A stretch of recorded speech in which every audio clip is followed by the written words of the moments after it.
जय सिया राम जय जय सिया राम जय सिया राम जय जय सिया राम जय सिया राम जय जय सिया राम जय सिया राम जय जय सिया राम श्री राम जय राम जय जय राम श्री राम जय राम जय जय राम श्री राम जय राम जय जय राम श्री राम जय राम जय जय राम जय विधि होई नाथ हित मोरा जय विधि होई नाथ हित मोरा करऊं सो बेगी दास मैं तोरा करऊं सो बेगी दास मैं तोरा अब प्रभु कृपा करहूं यही भांति अब प्रभु कृपा करहूं यही भांति सब तजी भजन करूं दिन राति सब तजी भजन करूं दिन राति सब तजी भजन करूं दिन राति सब तजी भजन करूं दिन राति मंगल भवन अमंगल हारी मंगल भवन अमंगल हारी द्रवं सो दशरथ अजिर बिहारी द्रवं सो दशरथ अजिर बिहारी श्री राम जय जय राम श्री राम जय जय राम श्री राम जय जय राम श्री राम जय जय राम जय सिया राम जय जय सिया राम जय सिया राम जय जय सिया राम जय सिया राम जय जय सिया राम जय सिया राम जय जय सिया राम श्री राम जय जय राम श्री राम जय जय राम जय सिया राम जय जय सिया राम जय सिया राम जय जय सिया राम सियावर रामचंद्र भगवान की जय। नारायण। दुआ नंबर 49। जो संपत्ति शिवराव नहीं दीन दिए दसमाथ सोई संपदा विभीषण नहीं सकुच दीनि रघुनाथ हस प्रभु छाड़ी भजई जे आना पशु बिन पूछ विषाना निज जन जानी ताई अपनावा प्रभु स्वभाव कपि कुल मन भावा पुनि सर्वज्ञ सर्वगुणवासी सर्वरूप सब रहित उदासी बोले वचन नीत प्रतिपालक कारण मनुज धनुज कुल भारत सुनु कपीस लंकापति वीरा, केहि विधि धरि जलधि गंभीरा, संकुल मकर उरग झस जागी, अति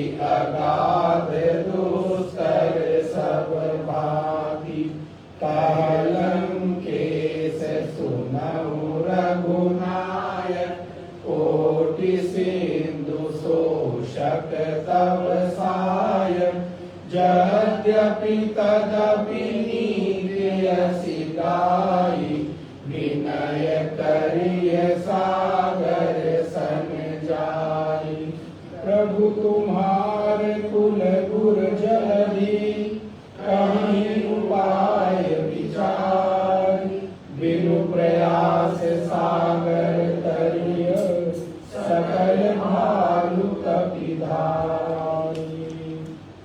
जो संपत्ति शिव रावणी, दीन दिए दसमात, सोई संपदा विभीषणी, सकुच दीन रघुनाथ। लंका को प्राप्त करने के लिए, जिस संपत्ति को प्राप्त करने के लिए रावण ने बड़े बड़े उपाय किए, इतना तप यज्ञ किया और अपने शीश को भगवान शिव को अर्पित करके स्वर्णमयी लंका प्राप्त की। उस लंका को भगवान श्री राम ने अपनी शरण में आए हुए विभीषण को बड़ी ही संकोच भाव से, जैसे आप कभी किसी व्यक्ति को कुछ दे रहे हो, देते समय आपको देने की अधिक इच्छा हो, आपको देने में समर्थवान भी हो, सक्षम भी हो, लेकिन आप थोड़ा कुछ उसको दे रहे हो, थोड़ा बहुत कुछ उपहार दे रहे हो, तो कितना संकोच, ये छोटी सी सेवा आपके के लिए प्रस्तुत है, तो उसको देने में अपने आप में झिझक होती है, एक संकोच होता है। ऐसे भगवान श्री राम सोचते हैं, मेरे लिए उपहार में, मेरी शरण में आए हुए विभीषण को देने के लिए क्या कुछ है, लेकिन मैं क्या दे रहा हूँ, एक छोटी सी लंका दे रहा हूँ जिसकी कोई गणना है ही नहीं। और लेकिन उसी लंका को प्राप्त करने के लिए रावण ने न जाने कितने तप किए, उद्यम किया, प्रयास किया, युद्ध किए, नाना प्रकार की चीजें, और परमात्मा उसको बड़ी सहजता में विभीषण को उपहार में दे रहे हैं और कहते हैं, लंकेश अर्थात आज से तुम लंका के अधीश हो गए, अधिपति हो गए। आज से लंका की जो साम्राज्य की व्यवस्था है मेरी दृष्टि में रावण नहीं रह गया, अब विभीषण तुम हो गए हो। और नारायण ऐसे जो भगवान हैं, इतने दयालु, इतने कृपालु, इतने उदार, ऐसे को उदार जग माही, बिनु सेवा जो द्रवई दीन पर, राम सरिस को नाही। ऐसी उदारता, ऐसी भक्त वत्सलता, ऐसी आत्मीयता इस संसार में कहीं और देखने को नहीं मिलेगी। अगर आपको एक ऐसे प्रेम की अनुभूति करनी है जहां किसी भी प्रकार का चाहना ना हो, किसी भी प्रकार की इच्छा ना हो, लेकिन बदले में प्रेम देते रहना हो, तो वो दो ही स्थान है, एक है परमात्मा का और एक है गुरु का स्थान। इसे कहते हैं अनकंडीशनल लव। उस लव में, उस प्रेम में कोई कंडीशन, वो अनकंडीशनल लव अगर हमें कहीं देखने को मिल सकता है तो अप्रत्यक्ष रूप से परमात्मा के द्वार पर और प्रत्यक्ष रूप से गुरु के द्वार पर, जहां पर बदले में कुछ पाने की, चाहने की इच्छा ना होती हो, जहां पर बदले में कुछ आपसे लेने का भाव न पैदा होता हो, अपितु आपको देने की, आपके उत्थान की, आपके प्रति सद्भाव का ही चित्त में भाव पैदा होता हो। जब भी आपके लिए चिंतन हो गुरु के हृदय में, तो इसीलिए होता हो कि इसका कल्याण हो, इसके ऊपर कृपा हो, इसकी भक्ति बढ़े, इसकी आध्यात्मिक गति हो गए। ऐसा कौन सा ऐसा दर है? संसार के कितने संबंध हैं आपके, कितने सारे संबंध हैं। मुझे लगता है यहाँ बैठे हुए प्रत्येक व्यक्ति के फोन में 100, 200, 300, 500 नंबर तो होंगे ही होंगे, और उन 500 नंबर में 150 नंबर तो ऐसे होंगे जो वो भी शायद कितने काम आते हो। लेकिन कहने के लिए हमारे पास 50 संबंध भी मान लें, 100 संबंध भी मान लें, लेकिन उसमें भी कितने आपकी जरूरत को पूरा करते हैं, कितने आपका अनायास ख्याल रखते हैं, कितने ऐसे हैं जिनके साथ आप अपने मन की बातों को बिना किसी संकोच के, बिना किसी झिझक के कह सकते हो।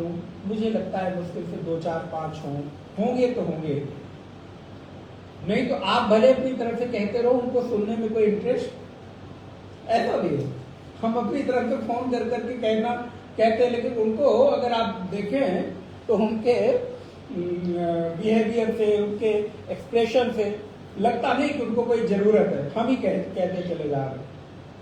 एक छोटी सी बात याद आ रही है, बोले अगर किसी 2 व्यक्ति की चर्चा, बड़ी मजेदार बात है, ध्यान सुनिएगा।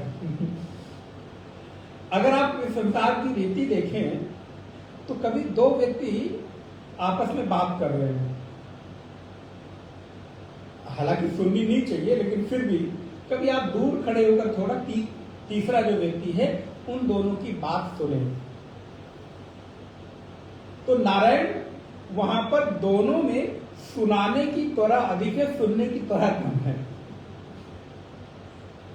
एक दूसरा, जो हम अपनी बात कह रहे हैं और सामने वाला अपनी बात कह रहा है, दोनों में एक दूसरे का कोई सामंजस्य नहीं होता। हम अपनी बात अपने मन की कहे चले जाते हैं और वो अपनी रुचि की बात। तो बड़ी सुंदर बात उन्होंने कही, बोले प्रत्येक व्यक्ति अपनी बात को टांगने के लिए आपको खूंटी के रूप में प्रयोग करता है। ठीक, विचार करिएगा। हम आप किसी व्यक्ति के लिए किस रूप में? केवल खूंटी के रूप। वो आता है, जैसे कि आप घर के बाहर गए हो और जब घर में आते हैं तो क्या करते हैं? कपड़े निकाले और खूंटी पर टांग दिया, हैंगर पर टांग दिया। तो बोले वैसे ही दूसरा व्यक्ति जब किसी से मिलता है तो अपने मन की बातों को आपको टांगने, आपको खूंटी के रूप में प्रयोग करता है कि आओ भाई, मुझे कोई जगह नहीं मिल रही थी, मैं तुम्हारे ऊपर अपनी बात। आप देखिए अधिकतर ऐसा होगा, दोनों के विचारों में कोई विचार आदान प्रदान नहीं होता, बल्कि विचार एक तरफा, वो अपनी बात कहे जा रहा है, हम अपनी बात कहे चले जा रहे हैं। तो प्रायः तो संसार के संबंधों में यही देखने को मिलता है। लेकिन एक स्थान ऐसा भी है जो आपको प्रति उपकार की इच्छा किए बिना आपके हित की कामना करता है। बदले में आपसे कुछ चाहता नहीं, बदले में आपसे कुछ पाने की इच्छा नहीं होती, किंतु संसार में प्रत्येक संबंध इस रूप में देखने को मिलते हैं। और इस प्रत्यक्ष संसार में यदि कोई प्रेम की अनुभूति की इसका स्थान है तो केवल और केवल गुरु स्थान है। अप्रत्यक्ष रूप में परमात्मा है, लेकिन चूंकि मैं अपनी बात एक तरफा उनको कह सकता हूं, लेकिन कभी उनको प्रत्यक्ष रूप में नहीं सुन सकता।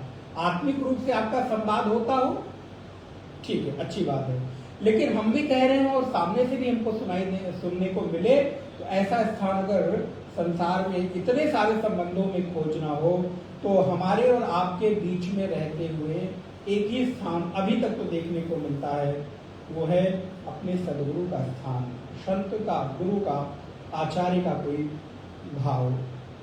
तो नारायण गोस्वामी जी कहते हैं, अस प्रभु ऐसे उदार परमात्मा जो अपनी शरण में आए हुए विभीषण को बिना कुछ देर किए स्वर्णमयी लंका उपहार स्वरूप में देते हुए झिझक रहे, इतने कृपालु, इतने दयालु, इतने उदार परमात्मा को छोड़कर अगर कोई व्यक्ति किसी और की शरण में जाए तो वो कैसा है?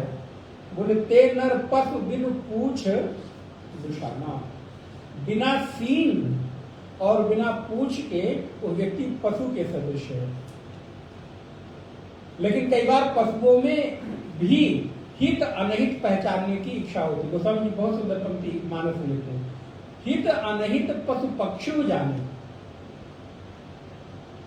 अगर आप किसी पशु पक्षी के साथ आत्मीय संबंध बढ़ाएं, प्रेम बढ़ाएं, तो आपके जाते ही वो आपको पहचान लेता है। आजकल तो बड़ा शौक है लोगों को घरों में पालने का, आपको मालूम ही है महाराज, पता नहीं क्या हुआ है लोगों को, लेकिन उसके पीछे जब चिंतन करते हैं तो लगता है प्रत्यक्ष रूप से कोई आदमी प्यार करने को तो मिलता नहीं। और नहीं, मैं उसका विरोधी तो क्या कहूं, लेकिन हाँ मैं उससे सहमत तो नहीं, विरोधी तो नहीं, लेकिन हाँ मैं सहमत बिल्कुल नहीं हूं। तो व्यक्ति को प्रत्यक्ष रूप से प्यार करने को कोई मिलता नहीं। जिससे अभी तक उसने प्यार किया सब ने धोखा ही दिया, तो उसको लगता है ये एक व्यक्ति है, इसको जो मर्जी आए कह लो, बदले में इससे धोखा तो नहीं मिलेगा, तो इसी को प्यार करो। प्यार के बिना कोई रह नहीं सकता। प्रेम नैसर्गिक इच्छा है सभी की, सभी को चाहिए। तो फिर वहां से मिलने का भ्रम रहता है। तो आजकल ये बड़ा फैशन हो गया हमारे, पता नहीं किचन में घूमेगा, बिस्तर पे सोएगा, बाबा कैसे सो लेते हैं मालूम नहीं, साथ में सुलाते हैं लोग। खैर यहाँ जिसके पास हो तो आप उसको अदरवाइज मत लीजिएगा, किसी के पास हो तो। लेकिन खैर, तो ऐसा व्यक्ति क्या है जो ऐसे परमात्मा को छोड़कर किसी अन्य की शरण में जाता है, तो बिना सींग और बिना पूछ के पशु के जैसा है। क्योंकि पशु को भी नहीं पता उसका हित अनहित कौन करता है, नहीं करता है। तो ऐसे व्यक्ति ने मानो अपने को पशु के सदृश बना लिया है। भागवत में नारायण भगवान श्री कृष्ण के बारे में कहा गया, अहो बकीयम स्तनकालकूटम जिघांसयाय यदप्य साध्वी लेभे गतिम धात्रचितां ततोन्यम कम वा दयालुम शरणं व्रजेम। बोले ऐसे कृष्ण दयालु कैसे? तो बोले जिस कृष्ण को मारने के लिए मां के रूप में पूतना जैसी राक्षसी अपने स्तन में दुग्ध पान कराने के बहाने उसमें विष लगाकर आई और कृष्ण का प्राण हरण करना चाहती है, कृष्ण को मार देना चाहती है, ऐसे भगवान कृष्ण ने अपने प्राणों का घात करने वाली पूतना को भी कृष्ण ने देवकी जैसी सद्गति प्रदान की। जो मां देवकी को सद्गति प्रदान करनी चाहिए थी, वो गति पूतना को प्रदान की। बोले क्यों? बोले जाने अनजाने हित अनहित किसी भी भाव से एक बार पूतना के भीतर मातृत्व का भाव, वात्सल्य का भाव, मां का भाव उमड़ आया, तो परमात्मा झूठ मूठ का संबंध भी अगर आप मान लो तो उस झूठ मूठ के संबंध को भी भगवान सच मानकर और पूरा कर देते हैं। ऐसे दयालु, ऐसे कृपालु हैं श्री कृष्ण। तो बोले कमवा दयालु शरणम ब्रजेम, ऐसे दयालु कृष्ण को छोड़कर अन्य किसी की शरण में जाऊं, ये तो व्यक्ति की बुद्धिहीनता का ही परिचायक है। कृष्ण तो ऐसे हैं, अपने प्राणों को हनन करने वाली, उनको मारने वाली पूतना को भी मां देवकी जैसी सद्गति प्रदान करते हैं, जो सद्गति देवकी को देनी चाहिए। क्यों? क्योंकि एक बार झूठ ही सही, बहाने से ही सही, लेकिन पूतना ने पुत्र रूप में अपने को मां के रूप में कृष्ण के सामने प्रस्तुत किया। तो भगवान कहते हैं तुम एक बार मेरी तरफ आ जाओ, भले झूठ मूठ का ही क्यों ना आ जाओ, और तुम जब तक पकड़ते हो अच्छी बात है, लेकिन अगर मैं एक बार पकड़ लेता हूं तो फिर मैं पूतना को तब तक नहीं छोड़ा महाराज जब तक सदगति नहीं मिल गई। इसलिए वासुदेव कृष्ण कहते हैं एक बार जिसको भगवान पकड़ लेते हैं फिर वो कभी छोड़ते नहीं है। नवग्रह तो आते हैं जाते हैं, लेकिन कृष्ण रूपी ग्रह ऐसा है, गोपी दीप की गोपियां कहती हैं कृष्ण ग्रह ग्रहित मानसा, कृष्ण रूपी स्मृति में गोपियां ऐसी आबद्ध हो गई कि उनसे बाहर ही नहीं आ पाती। गोपियां कृष्ण के प्रेम में विह्वल होकर इधर उधर कृष्ण को खोजती हैं। जयति तेधिकं जन्मना व्रज प्रयत इंदिरा शश्वदत्तहि दयित दृश्यतां दीक्षुतावका त्वयि धृतास्तव त्वां विचिन्वते तव कथामृतं तप्त जीवनं कविविरीडितं कल्मषापहम्। कृष्ण की स्मृति में गोपियां इधर उधर कृष्ण को ढूंढती फिरती हैं और कृष्ण की स्मृतियों को याद करती हैं, क्योंकि एक बार अगर कृष्ण ने हमको पकड़ लिया, कृष्ण का नाम ही है जो अपनी ओर आकर्षित करे, उसको कृष्ण कहते हैं। कर्षयति कृष्णा, जो कर्षण करे, जो खींचे, जो अपनी ओर आकर्षित करे, जो पकड़ ले, और ऐसी पकड़ बोले जो कभी छूटने न पाए, उसी का नाम कृष्ण है। तो ऐसे कृष्ण को छोड़कर जो इतने उदार और कृपालु हैं, उनको छोड़कर अगर कोई व्यक्ति संसार की शरण में जाता है तो पशु के सदृश है। निज जन जान ताहि अपनावा, भगवान ने क्यों अपनाया?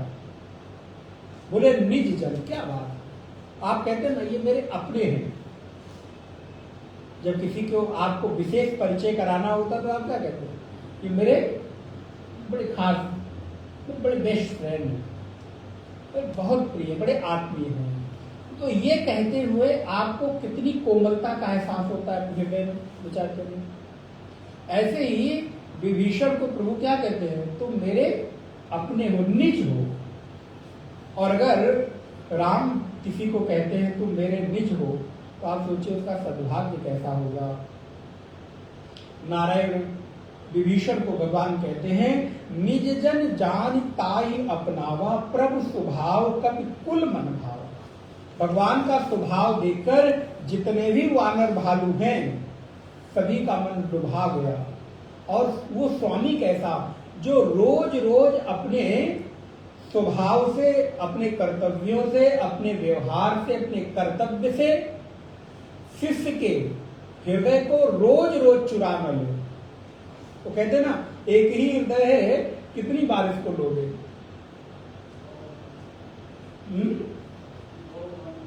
हाँ, एक ही हृदय को कितनी बार आप लोगे? इसको कितनी बार तुमको समर्पित करूं? तो बोले ऐसा व्यवहार ही है कि बार बार वो हृदय आपकी तरफ आकर्षित हो जाता है, आपका हो जाता है। तो भगवान अपने प्रत्येक व्यवहार से जो उनके सेवक हैं, निज लोग हैं, उनको और गहरी श्रद्धा बढ़ाते चले जाते हैं। मैंने संभवतः किसी दिन आपको कहा था, ये स्वामी का कर्तव्य है कि शिष्य की श्रद्धा को हमेशा, शिष्य के हाथ में श्रद्धा करनी है पहली बार, ये शिष्य की बात है। लेकिन उस श्रद्धा को कब तक और कितनी टिका के रखना है, ये शिष्य के ऊपर नहीं है। ये फिर स्वामी के कर्तव्य में आ जाता है, गुरु के कर्तव्य में आ जाता है। ये फिर गुरु के ऊपर निर्भर करता है कि वो अपने कृत्य से, अपने व्यवहार से उसकी श्रद्धा का पोषण कैसा करता है। इसलिए प्रत्येक गुरु को, प्रत्येक स्वामी को अपने निज लोगों के, अपने शिष्यों के, अपने भक्तों की श्रद्धा का गहरा पोषण करना उनका दायित्व है, कर्तव्य है। गीता में कृष्ण कहते हैं, अर्जुन जाना तुम्हारे ऊपर है, उपदेश करना गुरु की मजबूरी है। तुम उनकी शरण में जाओगे और जाकर अगर प्रणिपात करोगे, परिप्रश्नेन सेवया उपदेक्षन्ति ते ज्ञानम ज्ञानिनः तत्त्वदर्शिनः। कृष्ण कहते हैं कि अगर शिष्य, क्या है पहली पंक्ति मेहता जी, तद विद्धि प्रणिपातेन परिप्रश्नेन सेवया, तद विद्धि प्रणिपातेन परिप्रश्नेन सेवया उपदेक्षन्ति ते ज्ञानम। यहां पर विधिलिंग आ रहा है, आप संस्कृत अगर पढ़ेंगे, विधिलिंग का तात्पर्य है कि वो करना ही है। तो तद विद्धि प्रणिपातेन, ये पहला जो घटना है ये शिष्य की तरफ से घटेगी, इसमें गुरु का कोई रोल नहीं। पहले अध्याय, दूसरे अध्याय में जाएंगे तो ये पहली घटना अर्जुन की तरफ से है। वो कहता है कि कार्पण्य दोषो पहत स्वभाव, मैं कृपणता रूपी दोष से, कायरता रूपी दोष से ग्रसित हो गया हूं और मैं शिष्य से हम शादी मां। ये घटना तो शिष्य की तरफ से पहले घटनी चाहिए। फिर आगे की जो बात है वो आपके हाथ में नहीं है, फिर वो गुरु के हाथ में। तो तद विद्धि प्रणिपातेन उधर से होगा। फिर कृष्ण कहते हैं परिप्रश्नेन सेवया, तब उपदेक्षन्ति ते ज्ञानम, वो आपको उपदेश करेंगे ही करेंगे यदि आप श्रद्धा पूर्वक प्रणिपात करके प्रश्न गुरु के चरणों में रखते हैं। तो उपदेश करना गुरु का कर्तव्य, मजबूरी बन जाती है, उनके पास विकल्प नहीं रहता। अब उनके पास ये विकल्प नहीं है कि उत्तर दें अथवा न दें। बोले अगर गुरुता है तो वो अपने शरण में आए हुए उस शिष्य के, उस साधक के मनोभावों की, भावनाओं का उत्तर देकर उसको संतुष्ट करना ही गुरुत्व है। परिप्रश्नेन सेवया उपदेक्षन्ति ते ज्ञानम, और कौन? बोले ज्ञानिनः, ये उधर नहीं, बोले इधर ज्ञानिनः तत्त्वदर्शिनः, जो तत्वदर्शी ज्ञानी गुरु है। फिर उस शरण में आए हुए शिष्य के प्रश्नों का उत्तर देकर और उसको अध्यात्म की ओर प्रेरित कर दे, बस इतना काम है। आना आपका काम, तेरे दर पर आना मेरा काम है, मेरी बिगड़ी बनाना तेरा काम। जाना तो पहले आपको पड़ेगा, जाना तो पहले शिष्य को पड़ेगा, फिर आगे की घटना वो गुरु के ऊपर निर्भर करती है। तो नारायण ऐसे परमात्मा की शरण में आकर, तो प्रत्येक व्यवहार से परमात्मा अपने सेवकों के भावों को रोज रोज मानो और गहरा कर देते हैं। कपिल जो सुग्रीव हैं, हनुमान जी हैं, जामवंत है, ये लोग रोज भगवान को देखकर मानो और गहरे श्रद्धा, अरे हमारे राम जी में इतने सद्गुण हैं, अच्छा ये इतने गुण हैं, रोज रोज नया गुण प्रकट हो रहा है। और पूरी सर्वज्ञ सर्व उर्वासी सर्व रूप सब रहित उदासी का बात है। सब कुछ जानने वाले जो सर्वज्ञ हों और सर्व रूप, देखिए वेदांत मानस को कहते हैं लोग मनोरंजन का साधना, बोलते अद्भुत वेदांत का उपदेश है। सर्वरूप वही है, वेदांत यही तो कहता है। उसका अपने सिद्धांत क्या है? सर्वरूप, सर्वज्ञ, उर्वासी और सर्वरूप सब रहित उदासी। देखो सब कुछ होता हुआ भी वो नहीं है। अद्भुत है कि नहीं? राम जी सर्वज्ञ हैं, सर्वरूप हैं और सब होते हुए भी वो कुछ नहीं है। तभी तो पश्चिम के दार्शनिक कहते भाई तुम लोग ये क्या कहते रहते हो। हाँ, मैक्सिमम मूलर आदि कहते हैं कि ये तो गडरिया का गीत है। गडरिया जैसे बकरी चराने जाता है, जब भेड़ चराने, तो जो मर्जी आए जिस राग में गा रहा है, बोले जब जो मर्जी आए तुमने कह दिया। कभी कह दिया सर्व वही है और कभी कहते हो सर्व नहीं है। तो एक बात बोलो, बोले क्या करें, आखिर में वो है ही ऐसा। सर्व वो है और सर्व वो नहीं भी है, उससे अलग भी है। बोले ऐसा कैसे? बोले जो सर्व हो सकता है वही सर्व से अलग हो सकता है। जो एक स्थान विशेष में होगा वो सर्व में कभी नहीं हो सकता। जो व्यापक है, अनंत है, निर्गुण है, अव्यय है, दृष्टा और साक्षी के रूप में कण-कण में व्याप्त है, प्रत्येक क्षण में उसकी सत्ता व्याप्त है, वो सर्व होकर भी कुछ भी नहीं होता, उससे अलग स्थित रहता है। इसलिए सर्व रूप होता हुआ, सर्व से रहित होता हुआ, बोले वचन नीति प्रतिपालक, कारण मनुज दनुज कुल घालक। भगवान श्री राम बड़ी प्रसन्नता पूर्वक, नीति पूर्वक बोलते हैं और कहते हैं, बोले सभी का पालन करने वाले हैं। सुन कपीस लंका पति वीरा, कही विधि तरिय जल दिगम भीरा। अब यहां पर भगवान राम योजना बनाते हैं। ध्यान रहे, बिना योजना के जीवन जीना पशु के जैसा जीवन जीना है। इसलिए आपको भी मनुष्य हैं तो योजनाबद्ध तरीके से जीवन जीना चाहिए। हमारे जीवन की प्लानिंग होनी चाहिए। गोस्वामी जी कहते हैं, अगर किसी व्यक्ति ने अपने जीवन को ठीक ठीक से जिया है तो धर्म ते विरक्ति, धर्म आपको विरक्ति प्रदान करता है, वैराग्य देता है। अगर किसी व्यक्ति ने अपने जीवन को ठीक ठीक तरीके से प्लानिंग की हो, किसी व्यक्ति ने अपने जीवन को ठीक ठीक तरीके से डिवाइड किया हो, बंटवारा किया हो, तो ऐसा हो ही नहीं सकता कि सारे कर्तव्यों के बाद उसके जीवन में वैराग्य आए ही। वैराग्य, क्योंकि धर्म का फल ही वैराग्य है। धर्म ते विरति, जोग ते ज्ञाना।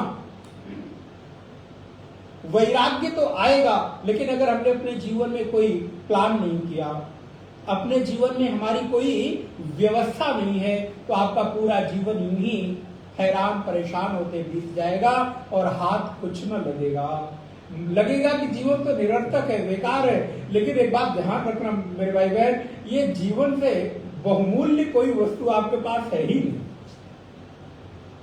ये जो जीवन मुझे मिला बड़ा आनंदपूर्ण है, बड़ा एक सुंदर सुनहरा अवसर है, लेकिन किसके लिए? बोले जिसने इसको सुंदर तरीके से जीने का माध्यम बनाया हो, जिसने अपने जीवन के ताने बाने को अच्छे ढंग से बुना हुआ हो। नहीं तो आप मकड़ी की तरह उलझकर अपने ही जाले में एक दिन समाप्त हो जाएंगे। आप मकड़ी का उदाहरण लीजिए, आपके घरों में मकड़ी जाला लगाती, बड़े ही विधि पूर्वक उस ताने बाने को बुनती है। आप देखिए कितना महीन दाना धागे रेसे होते मकड़ी की जाले के। यथोर नाभि मुंडक उपनिषद, यथोर नाभि सृजते गृहणते हुआ। और वो मकड़ी उस जाले को बुनने के लिए बाहर से कोई चीज नहीं लाती, सब भीतर है। बुनने की कला, डिजाइन, प्लानिंग, टाइम और रेसा सब मकड़ी के भीतर से ही निकलता है। इसलिए बाहर से आप कुछ नहीं कर सकते, जो भी करना है आपको भीतर से ही करना है। इसलिए आप भी अपने जीवन के झंझावातों में फंसे हुए हैं कि उन झंझावातों से निकल गए हैं, ये आपके ऊपर निर्भर करता है। अगर तो आप फंसे हैं तो वो भी आपके अंदर की ही चीज है। आप अपने अंदर के ही ताने बाने में को बुनते रहते, उसी में उलझते रहते। कैसे? बोले मकड़ी की तरह। मकड़ी भी जाला बुनती है तो उसको नहीं लगता कि यही जाला मेरी मृत्यु का, लेकिन एक दिन उसी जाले में फंसते बेचारी देखो कितने कितने सुयोग ढंग से जाला बुनती है, और एक दिन उसी में बेचारी लटक कर निकलना चाहती है, फिर भी निकल। बोले ऐसे ही हम और आप हैं। हम भी अपने जीवन के ताने बाने को अंदर ही अंदर खूब खूब खूब बुनते रहते हैं, उस जाले को खूब महीन तरीके से करते रहते हैं, और पता चलता है कब उसके अंदर गहरे में उलझते चले गए। अब खुद ही समेटना चाहूं तो नहीं सिमटता, खुद ही बाहर निकलना चाहूं तो नहीं निकलता। और दोष किसको देते हैं? दूसरों को। अरे जाला आया कहां से? बोले आपने ही तो बुना है। कारीगर भी आप हो, सामग्री भी आप हो, बुनने वाले भी हो और फंसने वाले भी आप ही हो। इसलिए क्या करें? बोले जीवन के ताने बाने को बुनते समय बाहर निकलने का एक रास्ता जरूर रखिए, लेकिन हम भूल जाते हैं। अच्छा नीतिवान व्यक्ति वही है जो सब कुछ करते हुए एक मार्ग अपने पास रखे। आप देखिए, आप यात्रा करते हैं तो हर जगह एक इमरजेंसी द्वार होता है कि नहीं, एग्जिट करने के लिए। वो हमेशा नहीं खुलता, वो बंद रहता है, लेकिन वहां लिखा रहता है कि इमरजेंसी दरवाजा है वो, आवश्यकता पड़ने पर आप उसको धक्का देके तोड़कर बाहर निकल जाए।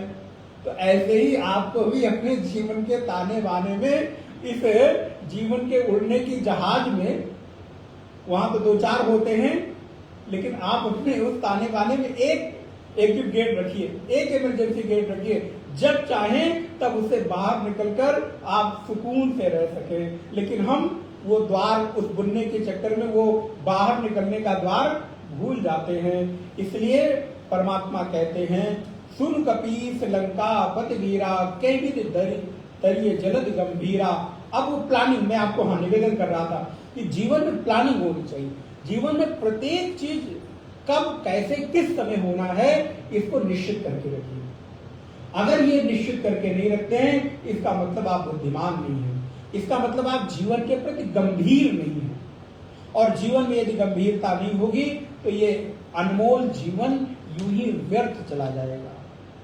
ये आपको बहुत अनमोल जीवन, बहुत सुंदर जीवन भगवान ने उपहार में दिया है। और अगर आपको कोई उपहार देता है तो बदले में आप भी रिटर्न गिफ्ट देते हो ना। आपके बर्थडे में कोई गिफ्ट लेकर आता है या किसी भी समय, तो आप क्या सोचते हो, मैं रिटर्न गिफ्ट। इवन यहाँ आप लोग कहीं किसी क्या कुछ खाना भी ले जाते हैं तो देने वाला ये सोचता है कि डिब्बा टिफिन खाली। अब आश्रम में ऐसा नहीं होता है, आप अपने घरों की बात कर सकते हैं। हाँ, वो तो मिलता है। तो नारायण आप उसमें कुछ भी एक सेब रख, मैंने देखा बड़ा अच्छा लगता है। कभी कभी कुछ नहीं तो एक सेब ही रख के लोग वापस कर देते हैं, एक उसमें कोई फल रख देंगे, कुछ मिठाई रख देंगे, खाली नहीं देते। तो रिटर्न गिफ्ट और बनता है, देना चाहिए भाई। किसी ने आपको इतने प्यार से दिया है तो आपको भी देना बनता है। तो परमात्मा ने इतना सुंदर उपहार हमको दिया है, जीवन दिया है, तो अगर कभी आपको देने का अवसर आए तो आप क्या दोगे? कभी विचार किया आपने?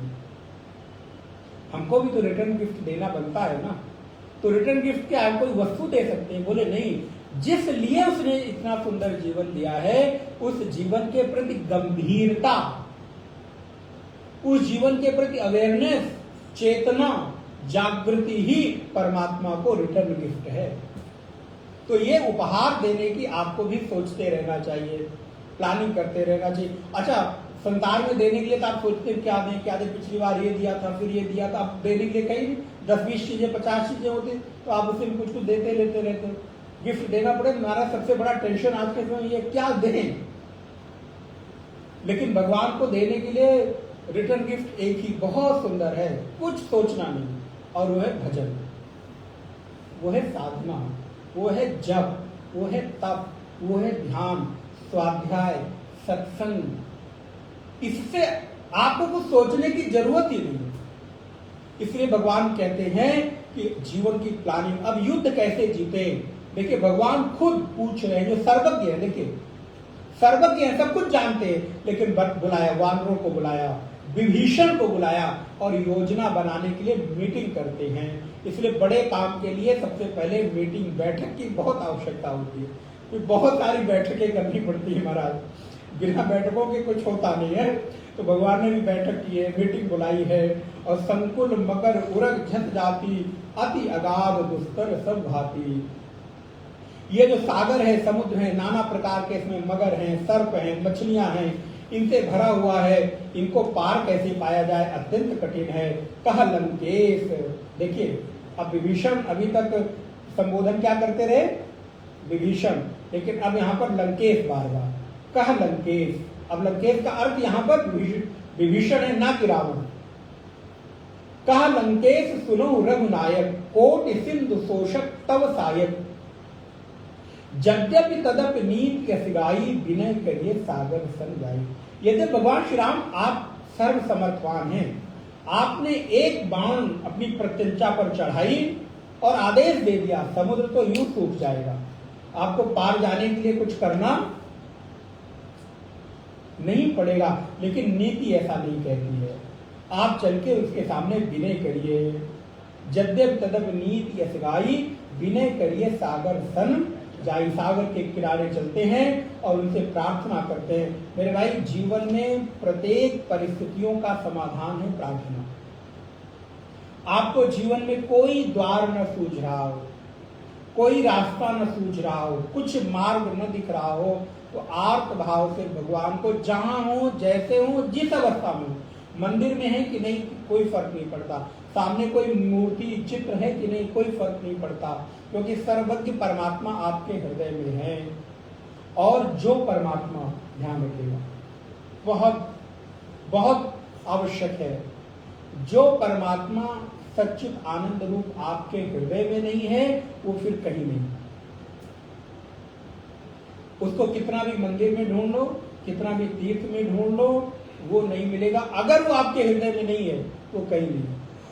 और अगर आपके हृदय में जो सच्चित आनंद रूप परमात्मा है, वो फिर सर्व जगह है। शायद इस वेदांत की गूढ़ बात को आप समझ गए होंगे। अगर आप तीर्थों में भटकते हैं, मंदिरों में भटकते हैं, यहां भटक कर नहीं आते, तो आपका भटकन नहीं है, कभी भटकन समाप्त। इसलिए जो सच्चित आनंद रूप परमात्मा यहां है, वो हर जगह है। पहले यहां देख लिया तो हर जगह देख लिया, आपने हर जगह पा लिया। और अगर यहां नहीं देख पाने की क्षमता है, यहां प्रार्थना कर पाने की नहीं क्षमता है, तो फिर हर जगह की प्रार्थना आपके लिए कोई बहुत उपयोगी। भीष्म का उदाहरण है।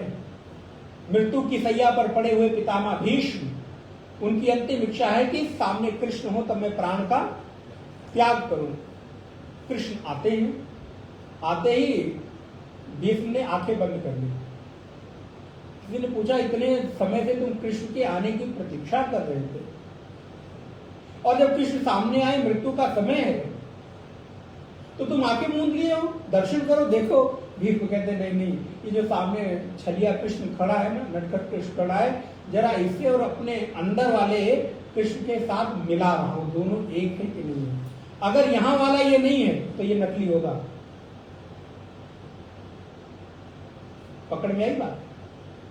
अगर इसके साथ इसका रूप, उसके साथ इसको नहीं मिला रहा हूं, इसके साथ उसको मिला रहा हूं, जिसको मैंने पूजया हृदया मास, भागवत जब आप पढ़ेंगे तो वहां पर आएगा। सर्वप्रथम क्या किया पितामह भीष्म ने? पूजया हृदया मास, पहले हृदय में जो परमात्मा है उसका पूजन किया, फिर बाहर आंख खोल कर देते हो, ठीक ठाक हो, बस मेरा काम हो गया, बस मुझे देखना था, मिलाना था कि तुम वही हो कि नहीं, दूसरे तो नहीं, जिसको मैं इतने वर्षों से पूछता चला आया। तो इसलिए परमात्मा को पहले यहां प्रार्थना की जाए। प्रत्येक परिस्थिति में प्रार्थना एक बहुत बड़ा समाधान है। कुछ और हो ना हो, आपके पास प्रार्थना आपके हाथ में है, चल के प्रार्थना करिए। और क्यों? क्योंकि प्रभु तुम्हारे कुल गुरु जलधि, कही उपाय विचार, बिनु प्रयास सागर तरिहि, सकल भालु कपिधार। क्योंकि जो समुद्र है वो आपका पूर्वज है, और अपने पूर्वज से अपनी समस्या का समाधान, अपने घर में अपने बड़ों से अपनी समस्या का समाधान नहीं पूछोगे तो किससे पूछोगे? तो उनसे प्रार्थना करोगे, हल हो जाएगी। और फिर सारे कपि, भालू, बंदर बिना किसी प्रयास के समुद्र को पार कर लेंगे। सखा कहीं तुम नीच विचारी। भगवान राम कहते हैं, विभीषण, हे मेरे मित्र, तुमने नीतिपूर्ण बात कही है, चलो चलो हम यही काम करते हैं। लेकिन नारायण दूसरी तरफ उद्यमी पुरुषार्थी लक्ष्मण जी भैया बैठे हैं। कहते हैं तुम सब ना बड़े आलसी लोग हो, काम धाम नहीं करना हो, बैठे बैठाए तो खाली सब हो जाए। मंत्र नया लक्ष्मण मन भावा। ये जो विभीषण ने मंत्र दिया, उपाय दिया, ये भैया लक्ष्मण के मन को नहीं भाया।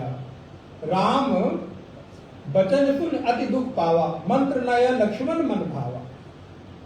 और राम बचन सुन अति दुख पावा, देखो क्षत्रिय कुल में जन्म लेने के बाद भी पुरुषार्थ न करके प्रार्थना और भाग्य के भरोसे बैठे रहेंगे।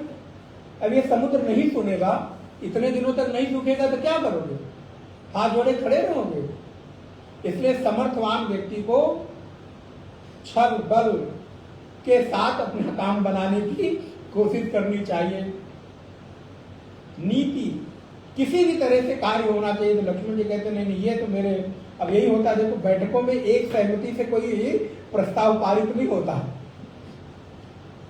देखिएगा 10 लोग बैठे हैं तो 8 लोग महाराज आपकी राय पे सहमत हो जाएंगे, 2 लोग कहेंगे महाराज इससे थोड़ा और बड़ा कुछ प्लान करते तो अच्छा रहता। जब बनाना ही है तो कुछ और बड़ा सोचा जाए। तो महाराज ये हर जगह आपको मिलेगा, सारे लोग आपकी बातों से सहमत हो जाएं बिल्कुल जरूरी नहीं। इसलिए बहुत धैर्य के साथ, राम जी को अच्छा नहीं लगा सुन के, लक्ष्मण ये तो तुम क्या कह रहे हो, अभी भी विभीषण आया है वो राय दे रहा है, सुनो तो सही। नाथ दयु कर पवन भरोसा, सोचिए सिंधु करिए मन रोसा। रोष करिए, क्रोध करिए, आज्ञा दीजिए, आप स्वामी हैं, समर्थवान हैं, और इसको एक बार में सुखा दीजिए। कादर मन को एक आधारा, दयु दयु आलसी पुकारा। जो कादर मन होता है, आलसी मन होता है, प्रमादी लोग होते हैं, जिनके मन में कायरता होती है, वो बार बार हर बात पर पुरुषार्थ को छोड़कर भाग्य के भरोसे, प्रारब्ध के भरोसे में जो होना होगा हो जाएगा। अब कोई बच्चा प्रारब्ध के भरोसे बैठ जाए, क्या पढ़ाई लिखाई करना, एग्जाम दे देंगे, पास होना होगा तो भगवान जी मुझे पास कर देना। अरे भगवान जी कॉपी में लिखने थोड़ो आएंगे, अब ये तुम्हें लिखना पड़ेगा, तुम्हें पुरुषार्थ करना पड़ेगा। जब तुम पुरुषार्थ करते हो तो परमात्मा कृपा करता है। ध्यान में, बिना पुरुषार्थ की कृपा की अनुभूति नहीं होती। इसलिए बिना पुरुषार्थ के आपको कुछ मिल जाता है तो उसकी महिमा भी नहीं रहती। जिसको बैठे बैठाए बिना किसी परिश्रम के विरासत में चीजें मिल जाती हैं, उसको कभी उसकी महिमा, उसको प्राप्त करने के पीछे जितना बड़ा उद्यम होता है वो नहीं समझ पाता है। इसलिए उतना ही छोड़ के जाए जितने में किसी का जीवन चल जाए, बैठे बैठाए। लेकिन हमारे जीवन में क्या है कि हम इतना कमा के रख देना चाहते हैं कि आने वाले, आप सोचिए, हम उसको आलसी नहीं बना रहे, कायर नहीं बना, अरे वो कहते हैं पूत कपूत तो का धन और पूत सपूत तो का धन संचित। कितना भी संचित करके रख दो, बर्बाद करने वाला होगा तो नारायण पूरा का पूरा, अब आप एक वाक्य आ रहा था, मैंने रोक लिया खुद को, पूरी की पूरी विरासत समाप्त करके रख देगा। और एक व्यक्ति है उसको विरासत में कुछ नहीं मिलता है, लेकिन वो खुद पूरी की पूरी परंपरा और विरासत खड़ी कर देता है। तो इसलिए पुरुषार्थ के साथ प्रारब्ध फलीभूत होता है, पुरुषार्थ के बिना प्रारब्ध फलीभूत नहीं होता। भोजन की थाली आपको मिल गई, ये आपका प्रारब्ध है, लेकिन बिना हाथ से तोड़े मुख में डाले पुरुषार्थ की आपका पेट। इसलिए एक के भरोसे नहीं बैठना चाहिए। हाँ, पुरुषार्थ भी अपने आप में अकेला नहीं है, क्योंकि बहुत सारे पुरुषार्थी लोग देखते हैं जीवन में सफल नहीं हो पाते, बहुत मेहनत करते हैं। इसलिए दोनों का समन्वय आवश्यक है। प्रारब्ध और पुरुषार्थ दोनों को एक साथ लेकर चलना चाहिए। अगर आप पुरुषार्थ करेंगे तो प्रारब्ध फलीभूत होगा। तो कादर मन कहूं एक अधारा, सुनत बिहत बोले रघुवीरा। भगवान लक्ष्मण की बात सुनकर बोलते हैं, ऐसे करब धरो मन धीरा, असकई प्रभु अनुजय समुझाई। सिंधु समीप गए रघुराई समझाकर, समुद्र के किनारे भैया राम लक्ष्मण विभीषण हनुमान अंगद सब लोग जाते हैं। प्रथम प्रणाम कीन सिर नाई, देखे परंपरा, क्योंकि प्रभु तुम्हार कुलगुर जलद, भले आप स्वामी हैं लेकिन ये आपका पूर्वज होने के नाते भगवान ने उनको प्रणाम किया। इसमें समुद्र के किनारे जाएं तो समुद्र की बीच को खाली नहाने और धूप सेकने और नारायण मस्ती के लिए ही नहीं, क्योंकि समुद्र केवल उसके लिए नहीं, समुद्र को जाएं, पहले उसको प्रणाम करें, उसके बाद आप स्नान करें, खेले कूदे, आप जो भी करना हो करें। किसी नदी में जाकर सबसे पहले आप उसमें कूद ना पड़े, नदी को जाकर प्रणाम करें, निवेदन करें कि मैं अब आपके भीतर प्रवेश करना चाहता हूं और आप में मैं स्नान करना चाहता हूं। उस भाव से गंगा यमुना किसी भी नदी के किनारे जाएं तो जरूर प्रणाम करें, समुद्र को प्रणाम करो, समुद्र को देखकर, क्योंकि ये भगवान राम के वंशज हैं, पूर्वज हैं, इसलिए इनका आदर करना चाहिए। भगवान ने समुद्र को प्रणाम किया है। अब आप मन में बैठे बैठे देखिए हमारे पास कितनी क्षमता है।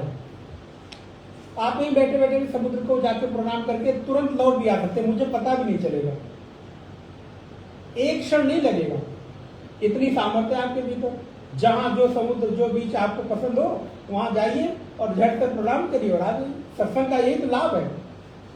केदारनाथ का नाम लिया चले गए, और पता बगल वाले को भी नहीं पता चलेगा कि आप केदारनाथ घूम आए हो। वहां जो होंगे बेचारे इतने भीड़ में परेशान होंगे इस समय, लाइन लगी हुई है किलोमीटर। बद्रीनाथ में चले जाइए, लेकिन आपके लिए बिल्कुल जगह खाली है, आप बैठे बैठे जाइए, देखिए प्रणाम करिए। कहीं कोई भीड़ दिख रही है क्या? अगर कोई भी मंदिर जहां आपने दर्शन किए हो, आपका प्रिय स्थान हो, कोई भीड़ नहीं। यहाँ बैठे बैठे प्रणाम करने में आपको कोई भीड़ भाड़, कोई गर्मी नहीं, कोई आने जाने का खर्च नहीं, कोई परेशानी नहीं, और जैसे भगवान को प्रणाम किया और वापस आ गए। तो नारायण जबई विभीषण प्रभु पही आए, पाछे रावण दूत पठाए। उसी समय रावण ने दूत भेज दिया था, जाके देखो ये क्या क्या कर रहा है, कहाँ जा रहा है। सकल चरित तिन देखे, धरे कपट कपिले।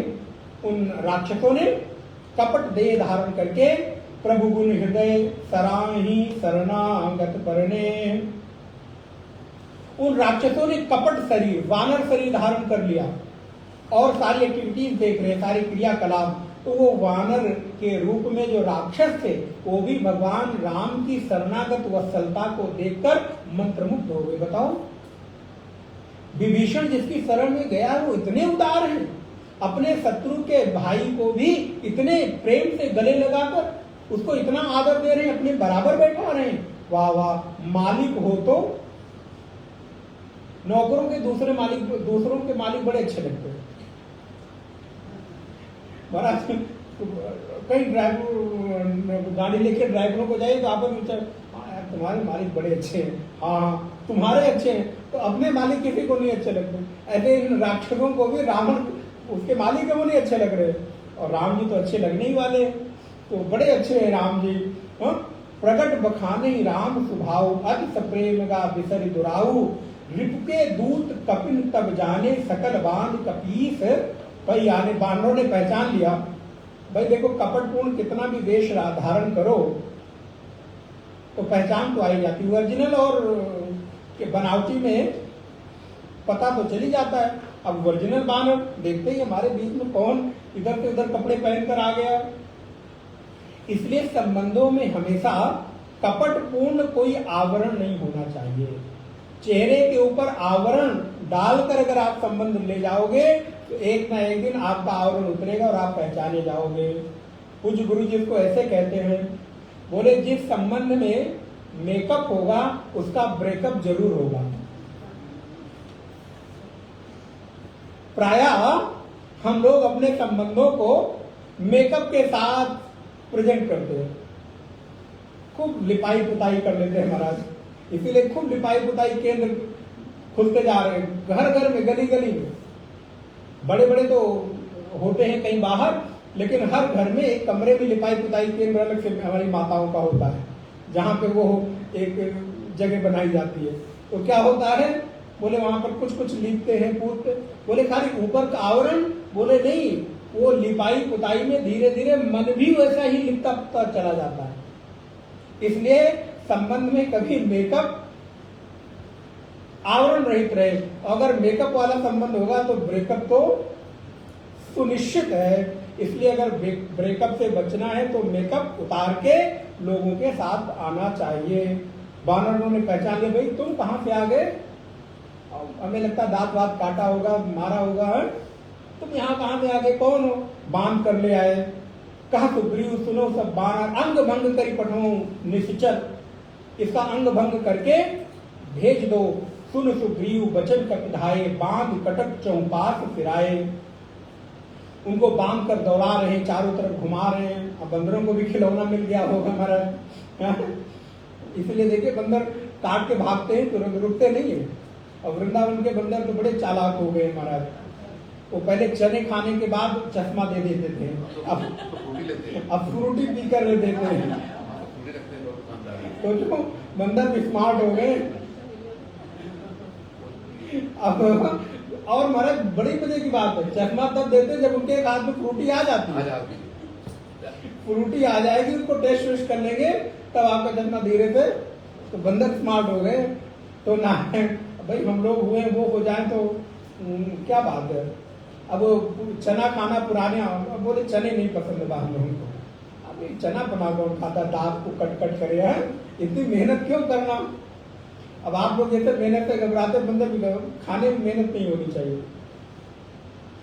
और नारायण बहु प्रकार मारन कपि लागे दीन पुकारत तदप न त्यागे, जो हमार हरनाथा काना ते कौशलाधीश के आना। नारायण बंदरों ने उनको मारना शुरू किया, नाक कान काटना शुरू किया, तो उन्होंने तुरंत राम जी की सौगंध दे दी। तुरंत बालक लोग रुक गए, मेरे स्वामी की सौगंध सुन लक्ष्मण सब निकट बुलाए, दया लाग हसी। तुरंत छुड़ाए, दया के कारण उनको छुड़ा दिया। लेकिन रावण को एक बड़ा स्ट्रॉन्ग मैसेज भेजा, रावण कर दीजो यह बाती, लक्ष्मण बचन बाज कुल घाती। और लक्ष्मण के शब्दों में उसको संदेश बाचना, उनको बाच कर सुनाना। और नारायण लक्ष्मण जी ने संदेश भेजा है, कहो मुखागर मूढ़ सन, मम संदेश उदार, सीता दे मिलऊं नत, आवा काल तुम्हार। अर्थात ये जो संदेश है ये चैलेंज है, एक ललकार है। रावण को उन्होंने मानो युद्ध के लिए एक संदेश भेज दिया, या तो तुम गलती मान के सीता को वापस कर दो, नहीं तो तुम्हारी मृत्यु निकट है, तुम्हारा पतन सुनिश्चित है। तुरंत नाई लक्ष्मण कदमा था, लक्ष्मण जी का को प्रणाम किया उन दोनों वानर के रूप में जो राक्षस थे। और नारायण चले गए, कहत राम जस लंका आए, रावण चरण शीश तिन्नाए। रावण को प्रणाम किया और प्रणाम करके नारायण वो पत्र दिया है, चिट्ठी दी है। रावण ने पूछा किसकी चिट्ठी है, कहां से आई है, हंसकर पूछता है। पुनि कहु खबर विभीषण केरी, जाए मृत्यु आई अति नेरी। उस विभीषण की खबर सुनाओ जिसकी मृत्यु बहुत निकट आई है। मेरे साथ वो धोखा करके चला गया है, क्या कर रहा है, कहां है। करत राज लंका सठ त्यागी, हुई है जोकर कीट अभागी। पुनि कहु भाग कीस कटकाई, कठिन काल प्रेरी चली आई। और नारायण जिनका वो जिसकी शरण में गया है, जिनके जीवन कर रखवारा, भयो मृदुल चित सिंधु विचारा, कहूं तपसिल के बात बहोई। रावण हंसकर वो तपस्वियों की, जिनके पास कपड़े पहनने के लिए उनकी बात करते हो, बताओ क्या लिखा है। जिनके हृदय त्रास अति मोरी, जो मेरे डर के कारण वन वन घूम रहे हैं। तो की भाई भेंट की फिर गए, रावण का कॉन्फिडेंस देखो। चले तो नहीं गए, वापस तो नहीं चलेंगे, तेरी उनसे भेंट हुई कि नहीं हुई। कि भाई भेंट की फिर गए, श्रवण सुजत सुनी मोर। मेरा श्रवण, मेरे सुयत को सुनकर, मेरे बड़ाई को सुनकर, मेरे राज्य को सुनकर, मेरे बल को सुनकर वापस तो नहीं चलेंगे तपस्वी लोग। बिहस कहत न रिपुदल तेज बल, बहुत चकित चित चोर। उसके बारे में जरा सुनाओ। तो राक्षसों ने कहा, नाथ कृपा कर पूछूं जैसे, मानव कहा क्रोध तज तैसे। मिला जाए जब अनुज तुम्हारा, जातई राम तिलक तैसारा। आकर रावण को ये सूचना दे दी कि विभीषण के बारे में आप पूछ रहे हैं। विभीषण जैसे ही आपके शत्रु राम के पास मिलने गए, मिलते ही राम ने गले लगा लिया और गले लगाकर समुद्र के जल से उनका विजय तिलक करके और उनको लंकेश बना दिया। विभीषण को लंकेश की उपाधि दे दी है, तिलक कर दिया है, विजय कर श्री का। इतना सुनते ही नारायण रावण दूत हमें सुनिकाना, कपिन बांध दीन्हे दुख नाना।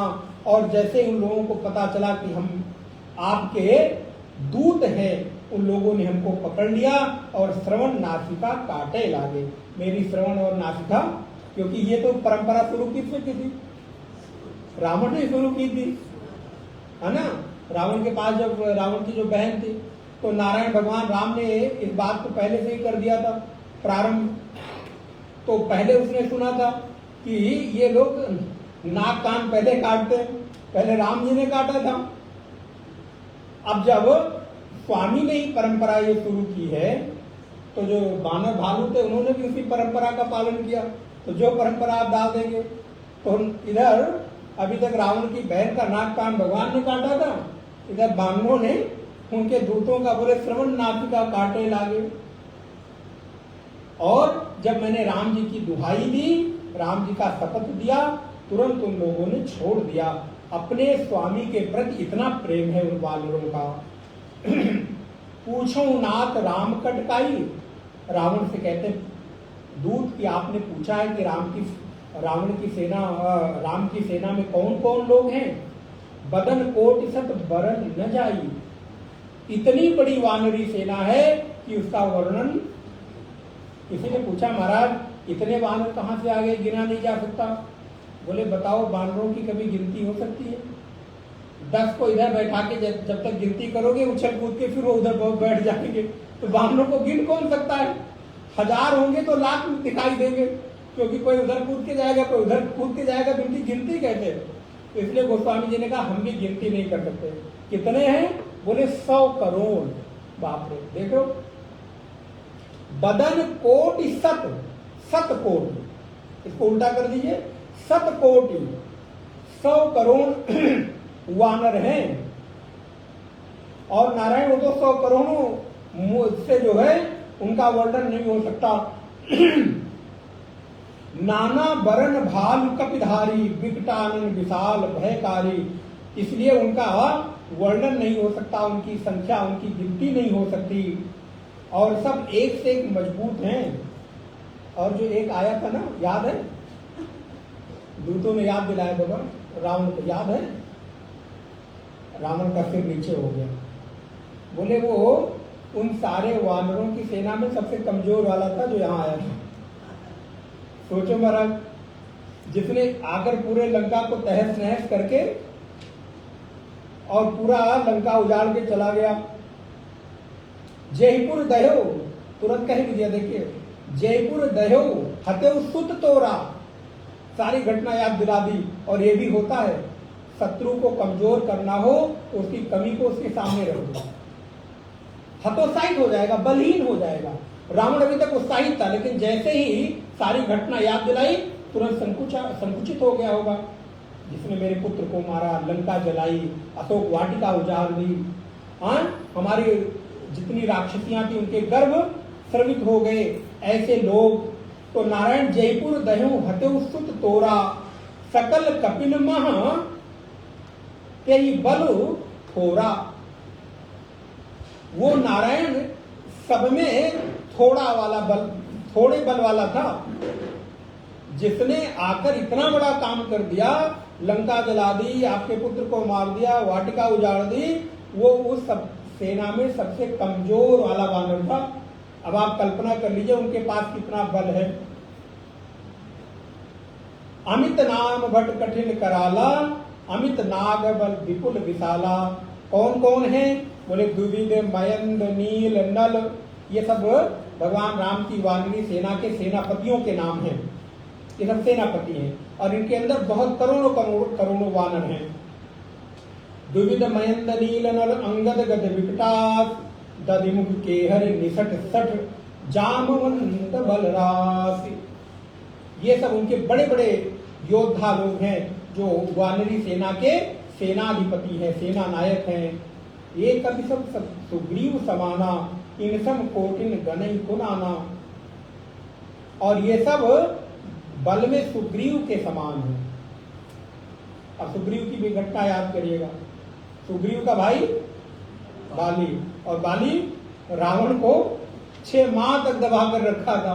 तो सोचो उसी का भाई सुग्रीव है, तो बाली अगर इतना बलवान होगा तो क्या सुग्रीव कमजोर थोड़ा होगा? उसी परंपरा का है, उसी वंश का है। तो देखिए ये कपि सब सुग्रीव समाना, इन सम कोटिन गण कुनाना, राम कृपा अतुलित बल तिन्ही, तृण समान त्रैलोक नहीं। त्रिलोक को ये सारे तृण के समान गिनते, तुम्हारी लंका की क्या औकात?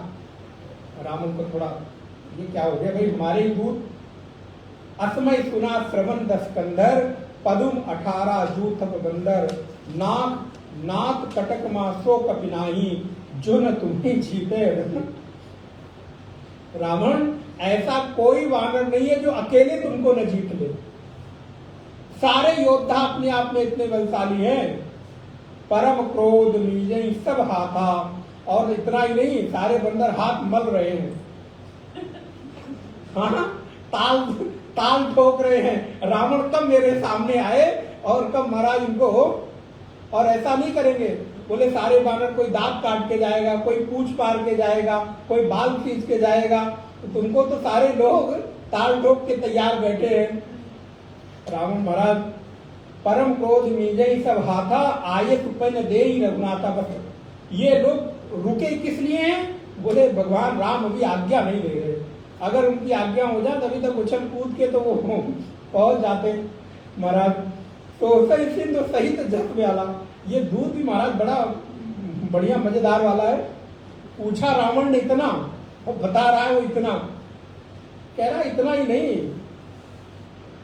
बोले वो सारे लोग अकेले समुद्र के जल को सुखा दे। यहाँ वो लोग पुल बनाने की तैयारी कर रहे हैं, और ये यहाँ पर बखान कर रहा है कि सुखा देंगे, इतना बलवान है। मछलियों को, अजगरों को, सर्पों को ये लोग तो महाराज ऐसे सोख ले। रावण सोचता है कि महाराज कहां से इतने बानरों में क्षमता आ गई। और इतना ही नहीं, पूरे समुद्र को बड़े बड़े पत्थरों से, पर्वतों से पाट देंगे, इतने समर्थवान हैं। पूरे हिनत भरी कुधर विशाला, मर्द गर्द मिलवई 10 शीशा, ऐसे वचन कहीं सब शीशा। ऐसे दूत महाराज किसी को मिल जाए, ऐसे सेवक किसी को मिल जाए तो जीतना भी हो तो हार जाए। महाराज दूत अब राम जी से मिलके आए, प्रभावित हो गया होगा महाराज जो राक्षस। कहते इतना ही नहीं, सब कटकटा रहे दांत, और ऐसे कह रहे रावण को जब मिल जाए, जहां मिल जाए तो उसको मैं मर्द गर्द तोड़ मरोड़ के धूल में मिला दूं। और ऐसे वचन कहां सब की, सारे बानर ऐसा ही कह रहे हैं। और गरजई तरजई सहज आशंका, मानो ग्रसन चाहत नहीं लंका। सारे वानर एक साथ लंका को ग्रसित कर लेना चाहते, ऐसे तैयार बैठे हैं। रावण महाराज मानसिक रूप से युद्ध हार गया। सहज सूर कपिभाग सब, पुनि सिर पर प्रभु राम, रावण काल कोटि कहु, जीत सकहि संग्राम। और जिनके ऊपर राम जी का हाथ हो तो नारायण की बात ही क्या है। राम तेज बल बुद्धि विपुलाई, शेष सहस सकई नगाई, सत्तर एक सोष सत सागर, तो भ्रातई पूछो ने नागर। राम जी कैसे हैं? बोले उनके बुद्धि की अधिकता है, और उनके जो छोटे भाई हैं वो शेष लक्ष्मण जी हैं, और एक ही बाण से पूरे समुद्र को सोख सकते हैं। लेकिन नारायण अपने भाई से उपाय पूछ रहे हैं, सामर्थ्यवान होते हुए भी नीति पर चल रहे हैं। तातु वचन सुनि सागर पाही, मागत पंथ कृपा मन बाही। सेवकों ने यथा सारी बात बता दी। वो अभी समुद्र के किनारे आए हैं और समुद्र से पंथ रास्ता पूछ रहे हैं। सुनत वचन बिहसा 10 सीसा। नारायण कई बार व्यक्ति जब अपमानित होता है, हारने लगता है, अपने हार को छिपाने के लिए मुस्कुराता है, हंसता है। हाँ, मेरा कौन क्या कर सकता है, मेरा कोई कुछ नहीं बिगाड़, आ गया अहंकार। लेकिन अंदर ही अंदर वो अपनी कमजोरी जानता रहता है। रावण भी हंसता है, बहुत जोर से अट्ठहास करता है। जो अतिमत सहाय कृत कीशा, सहज भीर कर वचन दृढ़ाई, सागर सन ठानी मचलाई। सागर उनके सामने बचकाना हरकत कर रहा है, उसने ठान लिया है और विभीषण के जो वचन हैं वो प्रमाण के रूप में यहाँ पर दिखाई दे रहे हैं। मूढ़ मृषा का करत बड़ाई डांटता है, हे मूढ़, तू व्यर्थ में हमारे शत्रु की बड़ाई मेरे सामने कर रहा है। रिपुबल बुद्धि था मैं पाया, मैं जान गया कि मेरा शत्रु कितना बलवान है। अब मैं समझ गया, उसी के हिसाब से अपनी प्लानिंग करूंगा। सचिव सभीत विभीषण जाके, अब रावण अपनी नीति चलता है। बोले जो विभीषण हमसे डर कर वहां चला गया हो, ऐसे डरपोक विभीषण को जिस राम ने अपना सचिव बना लिया हो, भला वो राम युद्ध जीत सकते हैं? सचिव सभीत विभीषण जाके विजय विभूति कहां जगता के। तो कभी भी डरपोक विभीषण को अपना सचिव बनाकर, इसलिए सचिव को कभी डरपोक नहीं होना चाहिए मेहता जी। सचिव को एकदम मजबूत रहना चाहिए, अपनी बात को प्रामाणिकता से रखने का साहस होना चाहिए। विभीषण ने जैसे अपनी बात राम जी के सामने रखी तो बिहत बाम कर लेनी रावण, और सचिव बोल लाग बचावन। जो लक्ष्मण जी ने पत्र भेजा था उसको बाएं हाथ से ले लिया। बाएं हाथ से लेना भी एक तरह से अपशकुन है, अपमान है।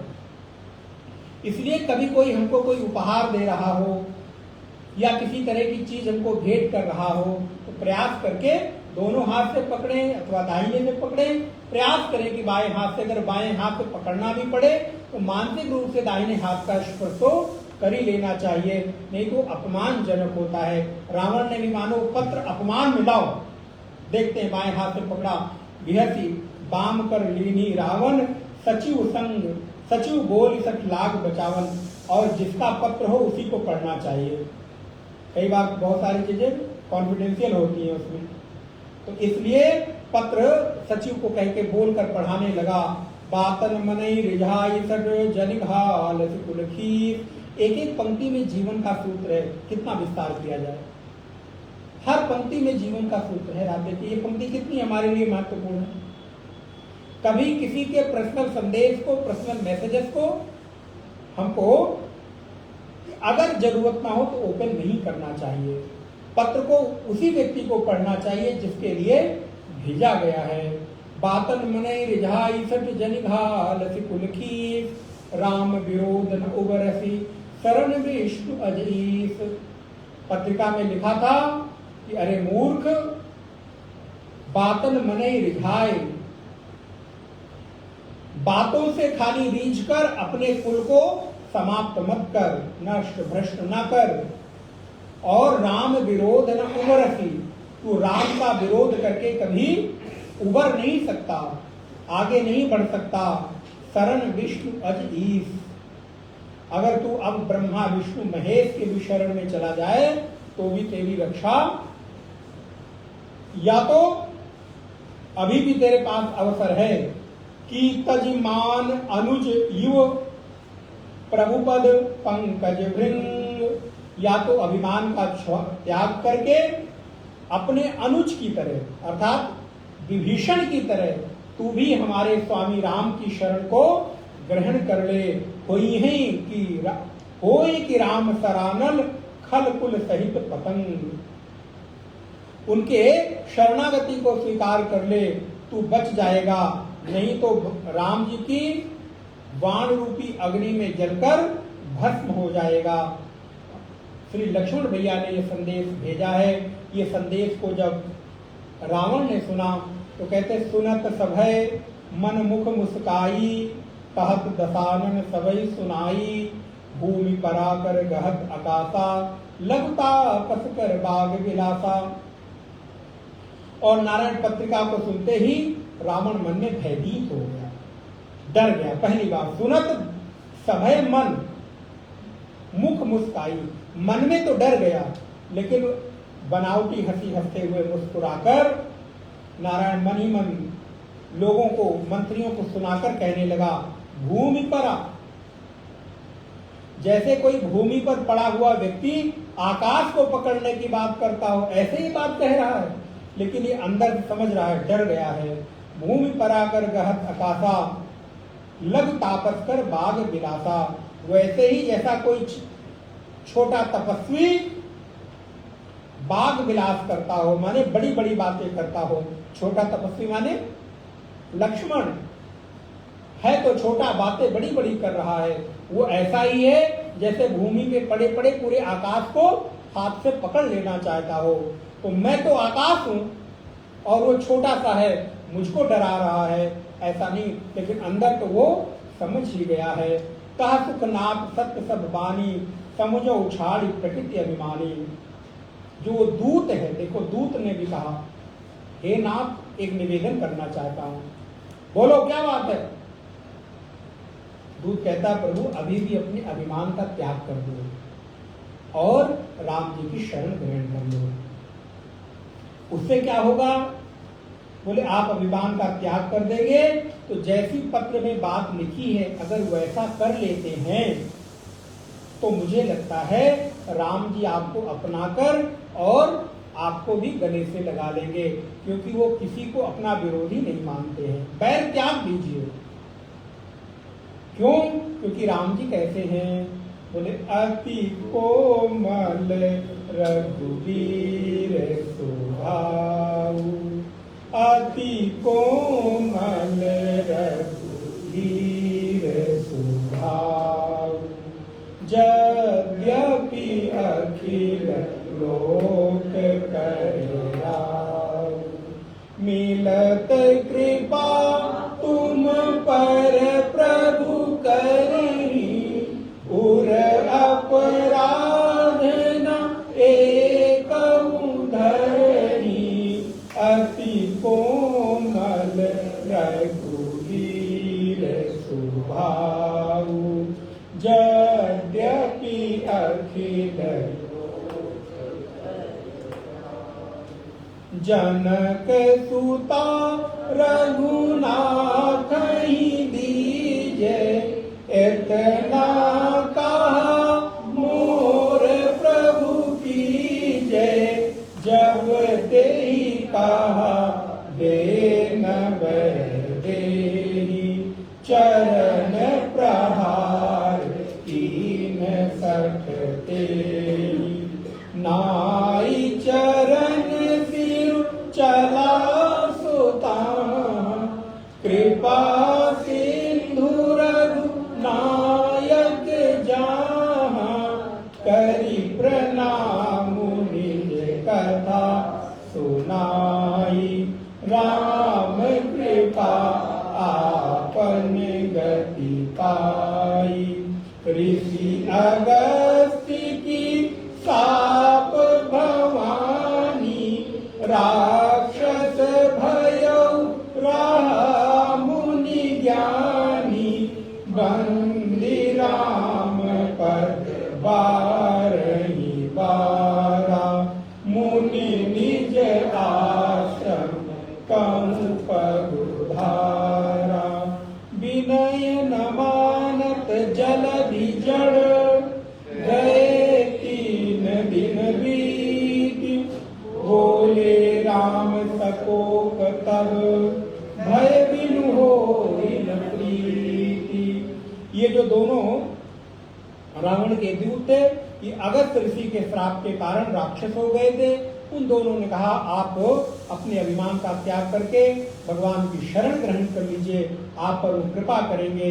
रावण ने उन पर भी प्रहार किया, उनका त्याग करके वो दोनों दूत पुनः राम जी की शरण में चले गए, प्रणाम किया, राम जी ने उनको स्वीकार किया और नारायण राम जी को प्रणाम करते हुए पुनः अपने स्वरूप को प्राप्त करके अपने आश्रम अपनी तपस्या में दोनों दूत चले गए हैं। राम जी कहते हैं विनय न मानत जलधि जड़, गए 3 दिन बीते। समुद्र रास्ता नहीं दे रहा है, क्योंकि कई बार विनय को लोग कायरता समझ लेते हैं। हर बार विनय ही एक रास्ता नहीं होता। कभी कभी हमें अपने बल का, अपने पौरुष का, अपने पुरुषार्थ का प्रदर्शन भी, क्योंकि समाज ऐसा ही है, हर बार आप विनम्र हो जाएंगे, विनय हो जाएंगे, मौन हो जाएंगे तो लोग आपको कमजोर समझ लेते हैं। इसलिए कभी कभी आपको वो कहते हैं ना, काटो मत लेकिन फुकार। तो कभी कभी आपको समाज में अपने आप को स्टेब्लिश करने के लिए, बनाए रखने के लिए आपको अपने पुरुषार्थ का प्रदर्शन भी करना पड़ता है, करना चाहिए। ये मानता नहीं है। लक्ष्मण बाण सरासना, हे लक्ष्मण बाण लेकर आओ, मैं जरा इसका खबर लेता हूँ, हाल लेता हूँ। ये बात जब सुनी तब नारायण सठसन विनय, बहुत नीतिपूर्ण बात है। जो सठ व्यक्ति है ना, उसके साथ विनय नहीं करना चाहिए। सठे साठ्यम समाचर्य, टिक फॉर टैग, जैसे को तैसा है, संसार ऐसी भाषा समझता है। सठसन विनय और कुटिल सन प्रीति, कोई कुटिल, किसी के हृदय में कपट हो, कुटिलता हो और उसके साथ आप प्रेम करें, नारायण ऐसे लोग कभी भी आपके प्रेम को समझते नहीं हैं। वो अपने हृदय में उस बात को रखे रहते, ऊपर से भले प्रेम करते रहेंगे, लेकिन मौका पाकर कुटिल लोग आपको कभी भी हानि पहुंचा सकते हैं। इसलिए कुटिल लोगों के साथ कभी भी प्रेम का आत्मिक संबंध नहीं रखना चाहिए, उनसे दूर ही सही, नहीं तो वो आपको मौका पाकर कभी भी छोड़ेंगे नहीं। और ये स्वभाव होता है नारायण व्यक्ति का। तो सडसन विनय कुटिल सन प्रीति, सहज कृपण सन सुंदर नीति। और कंजूस के साथ सुंदर नीति। कंजूस को खूब प्रवचन करिए, खूब उपदेश करिए, खूब दान करना चाहिए, पुण्य होता है, धर्म होता है, परोपकार होता है।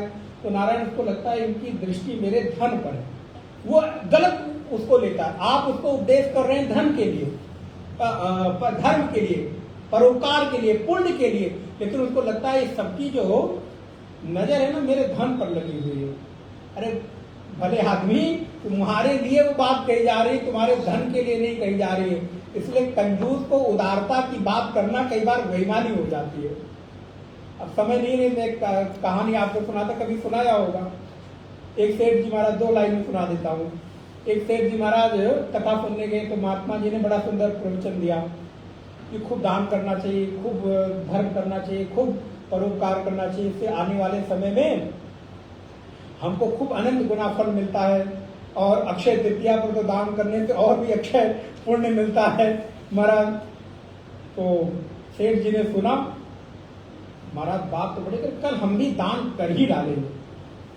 तो महाराज आए और तिजोरी से एक 20 आने का, पहले तो ऐसे ही चलता था, आना 2 आना 20 आना 25 पैसा सिक्का लिया और बोले कल हम इतना तो दान आज कर ही डालते, देखा जाएगा जो होगा।